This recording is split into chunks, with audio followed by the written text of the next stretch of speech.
So I've got something a little bit different for you guys today. Seeing as I come from a live background, I've pretty much always been obsessed with trying to capture that bedroom indie rock sound inside a DAW via MIDI. And I don't think until recently you've really been able to capture that same vibe. But I do think I've achieved it, and I want to show you how you can as well. Let's dive into it.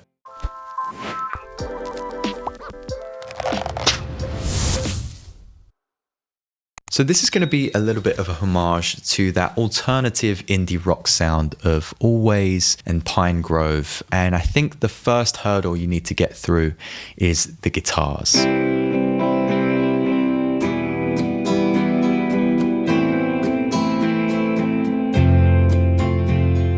Now I'm sure there is a way to capture the sounds we're after through the Ableton stock instruments or whatever DAW you're using. But I do think that time spent trying to get that right strumming pattern across different tracks would just be better invested in a VST that can do the job more simply. I've gone for Ample Sound, who aren't a sponsor, but I do mention them quite often on the channel because they just make such great guitar sounds. They've also got demos and free options too, which is such a benefit. You can see down in the bottom left here, I've got an instrument rack with 2 guitars on it.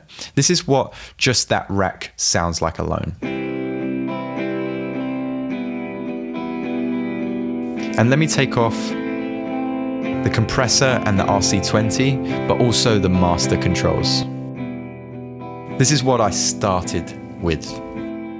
And if I mute just one of these instruments, because you see inside an instrument rack, you can stack instruments so that they play together. So I've actually got 2 instances of Ample guitar playing together. If we solo that one guitar, you can see that inside the Ample Sound software, I've actually chose Strummer device inside the VST itself. This allows you to program a particular strumming pattern so that you can get the sound that you want. If I was to change that, the overall feel changes completely. And you might be wondering, how am I changing chords? So this is done by basically holding middle C and choosing the notes that you want. So I can choose C1, and then 5, then 3, and then back to 5. To get a particular type of chord progression. As I said, I'm using 2 guitars for this, so this is the right pan guitar.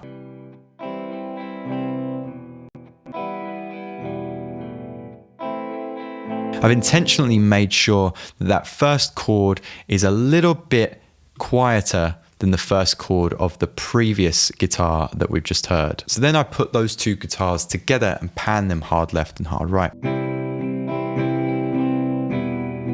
Adding RC20 just gives a little bit of wobble and distortion to that guitar, which gives it more of an analog sound, which is key to replicating that kind of bedroom sound that we want. All of my instruments, but especially my guitars, are going to have some millisecond delay added. That's firstly going to give a more realistic tone, but when you're using Ample Sound guitars, there's such a CPU hog that we actually want to get rid of the latency. There's a really great way that we can do this, just to duplicate the instrument that we've got, freeze it, and then flatten that instrument. You'll see how much latency there is from the starting position. If we highlight that space, what we can see in the bottom left of our screen is 0.053, which tells us there's 53 milliseconds of delay being added. So that's why in the top right, you can actually see minus 53 milliseconds. I've done the same with the acoustic, the lead, the synth, and the bass. But with the synth and the bass, I'm adding a more humanistic feel. I'm not necessarily negating the latency that has been added. So moving from here, I go to an acoustic guitar sound. You can actually get a guitar just like this for free over at the Ample Sound website. I've done the same thing, use the strumming pattern to create this.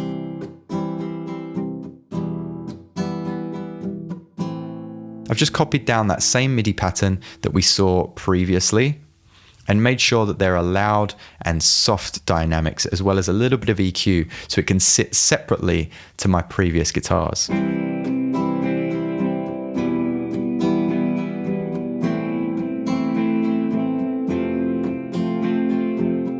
then from there, I add a lead guitar to give it a less loop-like feel.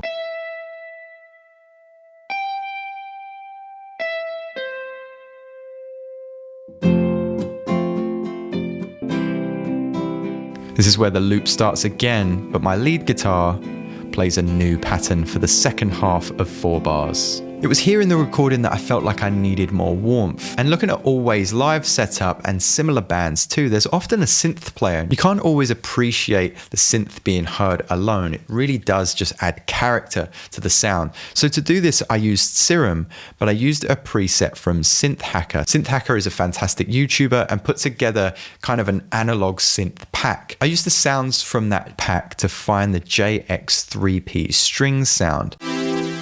It's very bright, and I just added a decay so it wouldn't be a constant level of loudness. But then I added the filter to just kind of decrease some of that brightness, and then the distortion, and then the filter after.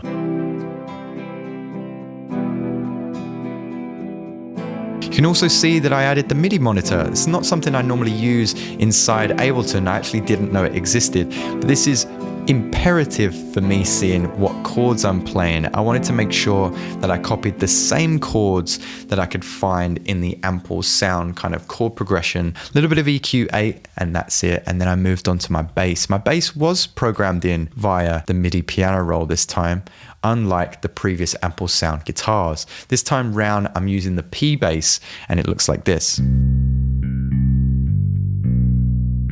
Now you might be concerned with these notes at the top of the screen. They allow me to add a little bit of humanization in this playing. It's mostly fret noises. Initially the bass was quite bright, and I just rolled off some of that top end so that we're able to hear the tambourines and the hi-hats and all of the brightness that comes with the previous guitar's frets, like the acoustic, for instance, and we just get the warmth from the bass. Now you might have seen this bass note bouncing up and down. What's going on here? So this is more of a dynamic EQ that we've applied to nodes too, and you can see that gain is grayed out. The reason for that is I'm taking the envelope follower, which is applied to the kicks of the drum kit, and we just click this button here, which is map, and then we go up to our bass and we choose the gain of the particular node that you want to activate, and that will drop the frequency of the bass down anytime that the kick performs. This ensures that the bass frequencies don't muddy up the mix with the kick frequency. So it's kind of like using a sidechain, but just on a very specific level. As previously mentioned, underneath, I've got my drums. These come from Superior Drummer, and the pack is the Rooms of Hansa. Got a really lovely slapback kind of delay reverb there, almost like a spring reverb, and it comes from the mixer, which is just phenomenal. We're able to control the close miking of the kit, add EQs and reverbs, and then send them to returns. Oh, it is a spring reverb, there we go. And then control those levels as well. So I haven't added too much to the drum track itself. Just bass mono on the utility device to make sure that those kicks are in mono. Then the glue compressor with a very quick release just to capture those quick transients, and then some EQ8.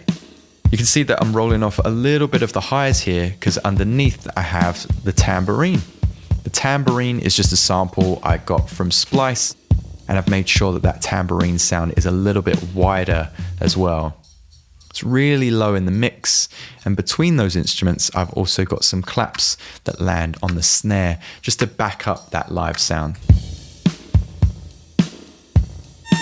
Oh, that sound reminds me, this episode is sponsored by DistroKid. I finally got some new music coming your way, and I use DistroKid to promote, market, and release all of my music to hundreds of platforms. It's so easy to get your music to the right audiences and utilize their splits tool to make sure that you and your collaborators get a fair share of the revenue made from your track. If you want to get 7% off your first year, then just use the link in the description below. The final thing that I'm going to show you, which you probably didn't hear in the intro to this recording, was my back-in vocals. I don't think I've really shown this on the channel before, and I'm a little bit hesitant because there's no auto-tune here for a reason. This is what they sound like on their own.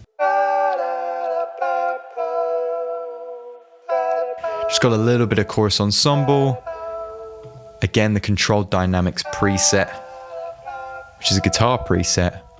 EQ8 to get rid of all of the low rumbles, and then utility to just kind of boost the gain. I did record it via my iPhone, and then I just chopped the notes up individually, added the tuner plugin so I could see how close to the notes I was singing, and then just bumped the sense so I was a little bit more in tune. These are kept super low in the mix, and the reason that they're kept away from auto tune is to make them feel a little bit more live, as if a drummer or bassist that isn't, you know, a singer naturally is just kind of backing up the timbre of the track.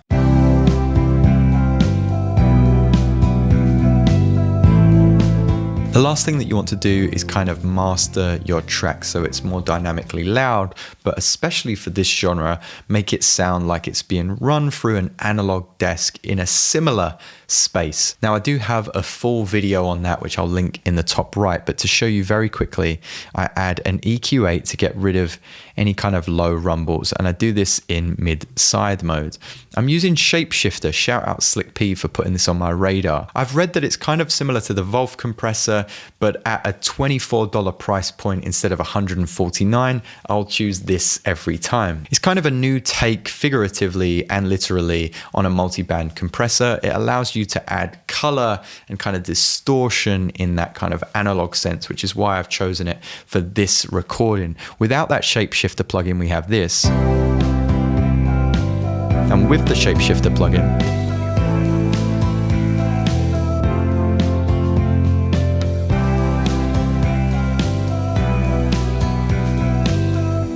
so it's kind of night and day. I'm adjusting the tone to actually make it darker than it initially was, and I'm upping the drive. The ratio on the compressor part of Shapeshifter is right up with the threshold at -30. I'm also using RC20 here to add a little bit of noise, because if we were in a studio, all of the pots and devices add a little bit of character, a little bit of warmth into your overall sound. So I wanted to add some ducking noise here, a little bit of wobble, and a little bit of mid-range distortion. I think it's important to mention that when you are adding distortion, to roll off those lows of distortion, because you don't want to be adding distortion to kicks and things. It's just going to muddy your mix up.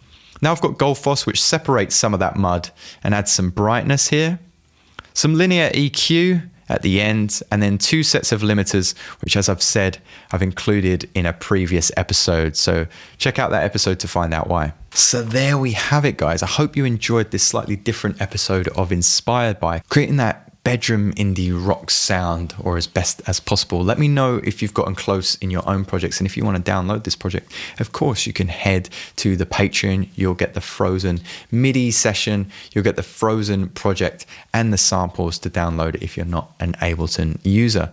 Let me know what you want to see in future videos, guys. Thanks as always for stopping by. Don't forget to hit that subscribe button, and I'll see you next time.